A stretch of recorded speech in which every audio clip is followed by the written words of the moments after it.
Installing Faster Suite is a breeze.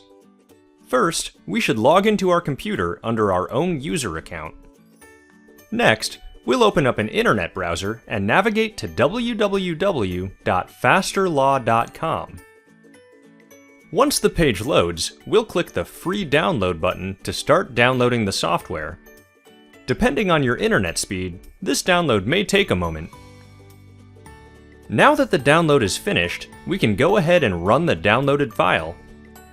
If you're using Chrome, just click the button for the file in the bottom left corner. If you're using a different web browser, your download may show up in a different location. Faster Suite will now begin installing.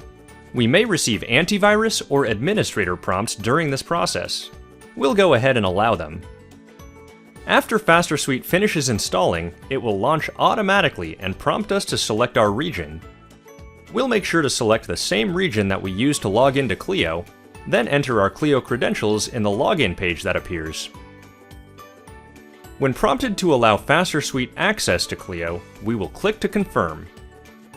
After a few moments, the loading window will disappear and a black bar will appear at the top of the screen. This black bar is called the Faster ribbon and indicates that Faster Suite is running and ready to use.